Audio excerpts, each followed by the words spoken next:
अपने कर्मों के अनुसार लोग को दुख से पीड़ित देखकर नारद जी बहुत व्यथित हुए। मन में विचार करने लगे कि इन प्राणियों के दुख का निवारण कैसे होगा, जब हम कोई उपाय नहीं सोच सके। तीनों लोग के स्वामी तेरे विष्णु भगवान के सामने उपस्थित हुए। नारद जी ने श्वेत वर्ण 4 भुजा वाले शंख चक्र गदा और पद्म से सुशोभित देवों के इस विष्णु भगवान का स्तुति करते हुए कहा, हे नारायण, आप सर्वशक्तिमान सृष्टि के पालन करता है। मनुष्य का मनोरम वाणी भी आपके गुण का वर्णन नहीं कर सकते। आप श्रेष्ठ पर है, आपका कोई आदि और मध्य और अंत नहीं है।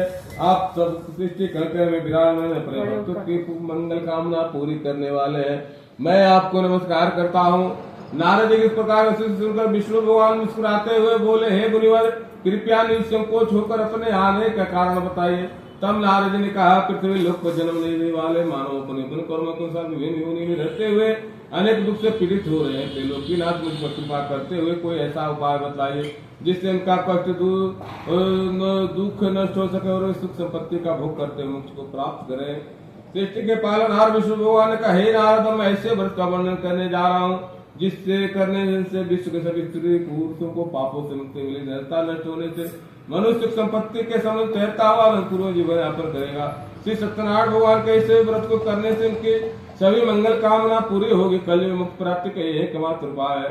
नारद जी ने प्रकृत विधि विधान की जानकारी चाहे सत्यनारायण भगवान बोले, मनसा वाचा कर्म शुद्ध होकर मनुष्य भक्ति श्रद्धा भाव से किसी भी दिन व्रत कर सकता है। नैवेद्य आदि भक्ति भाव से अर्पित कर ब्राह्मण को भोजन कराए, दक्षिणा दे।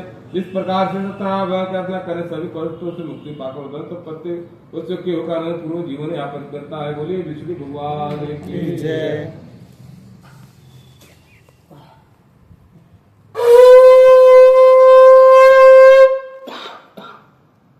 ये का दिन तो चढ़ाए, बाकी 5वां बार में लास्ट में चढ़ाए, चाहे भोगे तो और वस्तु करे। द्वितीय अध्याय। श्री सूतवाल सीत जी बोले, हे ऋषि मुनियों, मैं आप सबको निर्जन ब्राह्मण कथा सुना रहा हूँ जिसने श्री सत्यनारायण सबसे पहले व्रत किया। श्री सत्यनारायण भगवान को व्रत करने से उस ब्राह्मण निर्ता दूर होने के साथ उसके सभी कष्टों का निवारण हुआ था।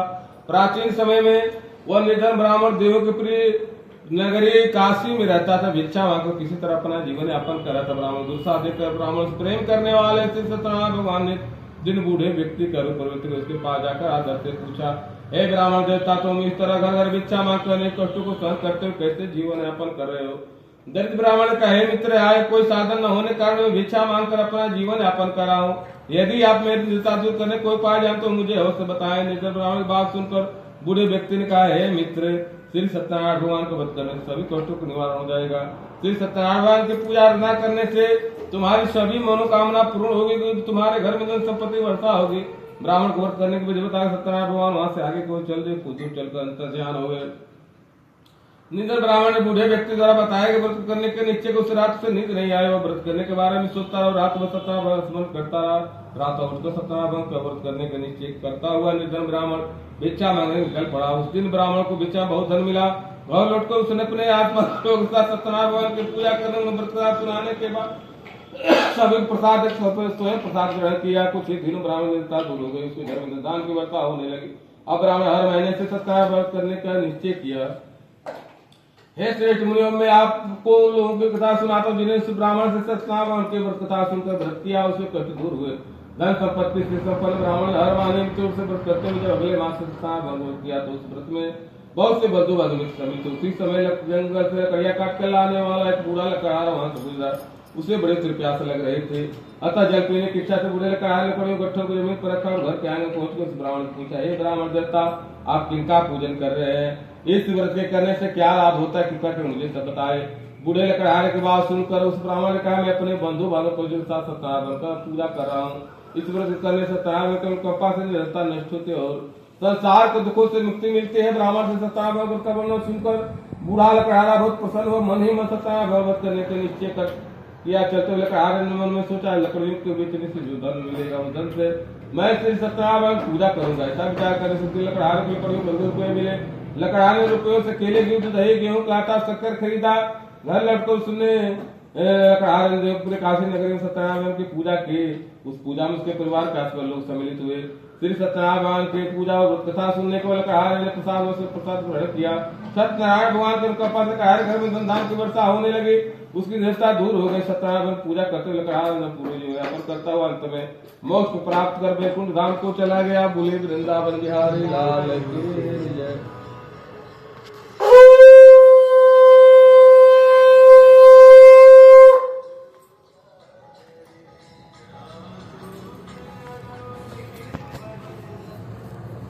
हेलो अभी ना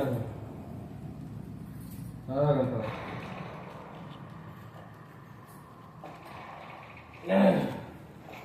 श्री सूती बोले ऋषि मुनियों में आपको एक कथा सुनाता हूँ।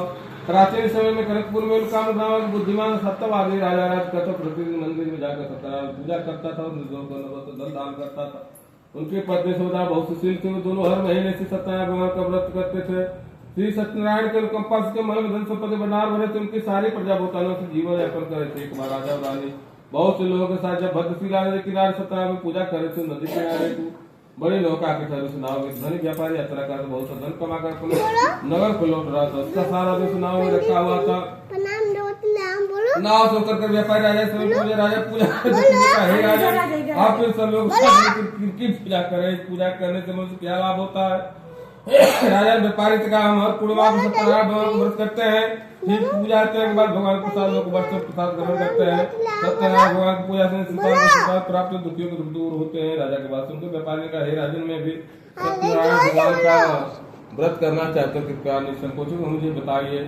राजा ने व्यापारी को सत्यनारायण पूरी विधि बताई। राजा ने व्रत कथा सुनने के बाद व्यापारी को प्रसाद दिया।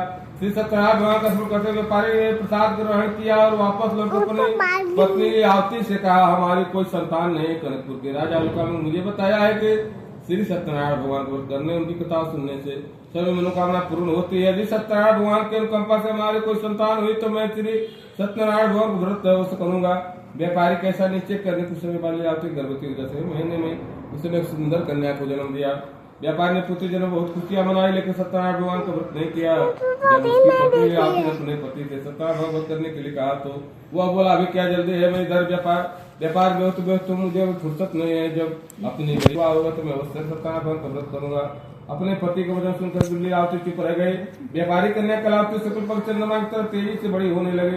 पलक जब 16 वर्ष बीत के एक दिन व्यापार में बहुत सा धन कमाकर व्यापार ने अपनी बेटी को सहेलियों के साथ फोन घूमते देखा तो वह उसके विवाह की चिंता होने लगी। व्यापारी कराते को ढूंढने के लिए अपने सेवक को दूर दूर नगर में भेजा। व्यापारी के सेवक कांचनपुर नगर में पहुंचे। उस नगर में उन्होंने एक बड़े पुत्र को देखा। बड़े का बेटा सुंदर गुणवान था और उसे कोनो वापस लौटाकर व्यापारी को उस बड़े के बेटे के बारे में बताया। व्यापारी सुंदर लड़कों को बहुत प्रसन्न हुआ और कलाते के विवाह धूमधाम के साथ करते थे। उसने बड़े पुत्र को बहुत सा धन दिया। कलाते का विवाह हो गया, लेकिन व्यापारी ने श्री सत्यनारायण भगवान को व्रत नहीं किया।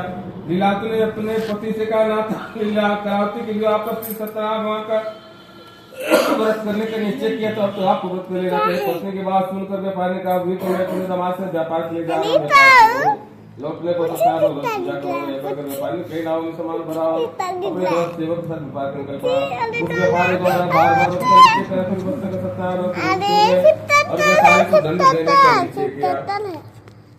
व्यापारी ने अपने समाज के जरूरत पर पहुंच व्यापार करने लगा। एक दिन चोर महल में चोरी करके भाग रहे थे। सैनिक उसका पीछा करे थे। भागते चोरी से बचने के लिए चोरी का धन अवसर पाकर व्यापारी के नाम छिपा दे। यहाँ चोर आराम से भाग गए।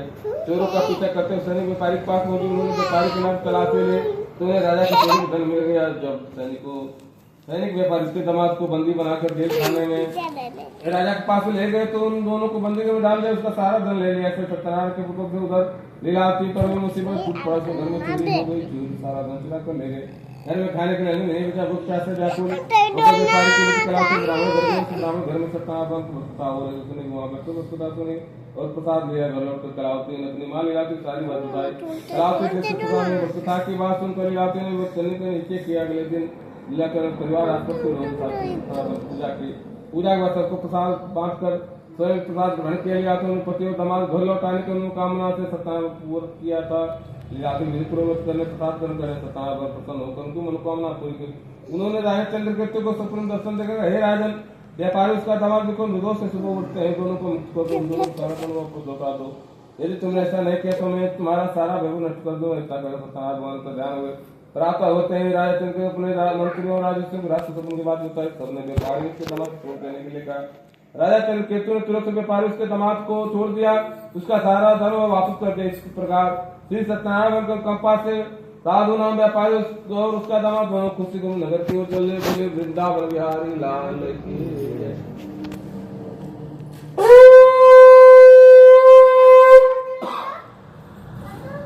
चतुर्थ अध्याय तिरुपति बोले व्यापारी द्वारा प्रस्थान किया। लंबी यात्रा करने वाले नगर किनारे नाव को रुको, भोजन किया, फिर दोनों विश्राम करने लगे। तब सत्यनारायण साधु को व्यापारी के पास पहुंचे, पूछा तेरी नाव क्या समय बता हुआ। व्यापारी ने मन में सोचा दंडी साधुओं से कुछ मांगने की इच्छा से सामान के बारे में पूछ रहा है। सोचकर व्यापारी ने झूठ बोला, दंडी स्वामी मेरे नाम तो बेर पत्ते भरे हुए व्यापारी के झूठे वचन सुनकर सत्यनारायण भगवान ने क्रोधित देखा। हे वैश्य, जो तुमने कहा वही सत्य होगा।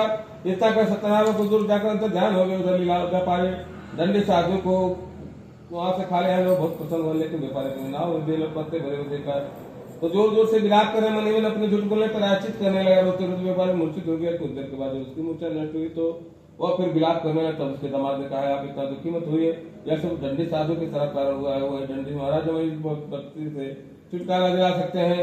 दामाद को सुन व्यापारी दंडी साधु चल दिया। कुछ देर ढूंढने को से एक वृक्ष के नीचे दंडी साधु को सत्यनारायण मिल गए। व्यापारी दंडी साधु के चरणों में झूठ बोलने क्षमा मांगी। दंडी स्वरूप सत्यनारायण बड़े पुत्र रे, बार बार झूठ बोले कारण नहीं, मैंने तो इतना दंड तुमने बार बार सत्यनारायण भगवान था तो मेरी पूजा करने के लिए गए, लेकिन तुमने पूजा की नहीं। तब हाथ जोड़कर गए। तब व्यापारी ने हाथ जोड़कर, हे भगवान, आप तो दीन दुखियों के कष्ट दूर करने वाले, सबकी मनोकामना पूरी करते, मेरी इस गलती को क्षमा करें। आप मैं ज्ञानी कैसे आपकी लीला समझ पाता हूँ, तो जीवन पर भी बोलूंगा। प्रदेश की सत्यनारायण व्रत पूजा किया करूंगा, आप मुझ पर कंपा करें। व्यापारी क्षमा यातना सुनकर दंडी साधु क्षमा करते। उसी समय व्यापारी की नाव में भरे हुए बेल पर धनदान प्रवृत्ति हो गए। सेवक के साथ अगले दिन सत्यनारायण भगवान का व्रत करके उनकी पूजा की, सबको प्रसाद मिल गए, स्वयं प्रसाद ग्रहण किया। उसके व्यापारी अपने नगर की ओर प्रस्थान किया। अपने नगर पहुंचकर व्यापारी ने सेवक को अपने घर भेजा। सेवक से घर पहुंचकर व्यापारी को सूचित किया। उस समय ले आते कलावती दोनों सत्यनारायण पूजा कर रहे थे। पति और दामाद के लौट आने के समाचार सुनकर ले जाते हैं। पूजा पूरी करके प्रसाद ग्रहण करने वाली यात्री से कहा, बेटी मैं नदी किनारे जा रहा हूँ, तू घर का काम पूरा करके आ जाना। नदी की ओर चल पड़ी, परंतु कलापति से मिले खुशी में प्रसाद ग्रहण किए बिना घर से निकलकर नदी किनारे जा पहुंची। उसके प्रसाद में ग्रहण करने का सत्यनारायण क्रोधित होकर उन्होंने व्यापारी को नाव को नदी में डुबा दिया। अपने पति को हाथ देख कलावती ने जोर जोर से रोना शुरू कर दिया। तब व्यापारी कहा, पुत्र तुझसे कोई भूल हुई है, उस भूल के कारण सत्यनारायण भगवान ने तुझे दंड दिया है। तब व्यापारी सत्यनारायण प्रार्थना, हे भगवान, मेरे परिवार किसी स्त्री पुरुष से कोई भूल हुई तो क्षमा कर देना। तभी आकाशवाणी हुई कि हे बड़े पुत्र, तेरी कन्या मेरा प्रसाद ग्रहण बिना चली आई है।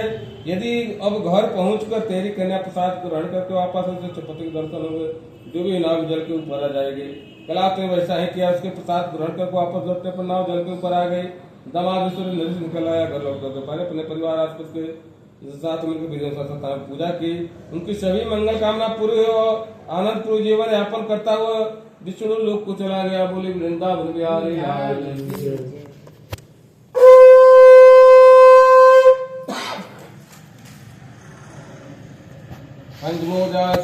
ऋषि मुनि और कौशल पूर्व में राजा जीवन यापन करे। राजा तुरुदय अपनी प्रजा के दुख सुख का बहुत ध्यान रखता था, लेकिन एक बार उसने सत्यनारायण प्रसाद ग्रहण नहीं किया। तब सभी चिंताओं धन संपत्ति से भंडार और प्राणियों के जीवन से सुख देने वाले सत्यनारायण भगवान ने राजा प्रसाद ग्रहण न करने का दंड दिया। एक दिन राजा तुरुध्वज जंगल में से पशुओं का शिकार करने निकला था। तेजी से घोड़ा दौड़ा के शिकार पीछा करते हुए अपने सैनिक से अलग हो गया। तो देर तक इसे जानवर को शिकार किया। अतः कुछ देर विश्राम करने की इच्छा से वो एक बड़े वृक्ष के नीचे जाकर बैठ गया। समीप कुछ चरवाहे सत्यनारायण पूजा कर रहे थे, तो राजा ने उसके पास से पूजा तो सत्यनारायण भगवान को नमस्कार नहीं किया। चरवाहे ने राजा को पूजा के बाद प्रसाद दिया, तो राजा ने छोटे लोग से प्रसाद ग्रहण नहीं किया और घोड़े पर सवार अपने नगर की ओर चल दिया। राजा जब नगर पहुंचा तो देखा कि उसका सारा वैभव तथा धन संपत्ति आदि नष्ट हो गया है।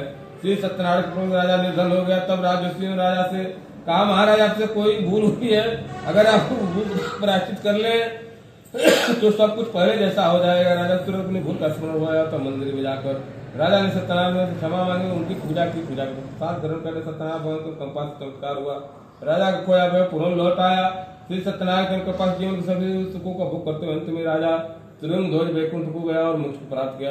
श्री सत्यनारायण भगवान के व्रत पूजा को जो भी मनुष्य करता है उसके सभी दुख चिंताएं नष्ट होते हैं, उसे घर में धनधान्य के भंडार भरे रहते हैं, निसंतान को संतान की प्राप्ति होती है, सभी मनोकामना प्राप्त कर मनुष्य अंत में मोक्ष को प्राप्त कर सीधे वैकुंठ धाम को जाता है। कुछ प्रकार का है श्री मुनियों, श्री सत्यनारायण भगवान के व्रत को पूर्व जन्म में जिन लोगों ने किया था उस दूसरे जन्म में भी सभी तरह के सुख प्राप्त हुए।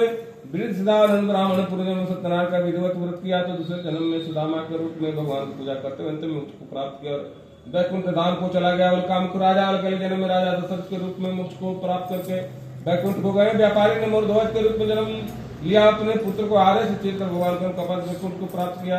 राजा का अगले जन्म में मनु के रूप में जन्म लेकर भगवान का पूजा पाठ करते हुए लोकप्रिय होकर सत्कर्म करते हुए प्राप्त कर वैकुंठ धाम को चले गए। हे ऋषि मुनियों, श्री सत्यनारायण भगवान के व्रत और पूजा मनुष्य को सभी चिंताओं से मुक्त करके धन संपत्ति के भंडार अंत में जन्म जन्मांतर से मुक्ति दिलाकर मुक्त प्रदान करता है। बोले वृंदावन बिहारी लाल।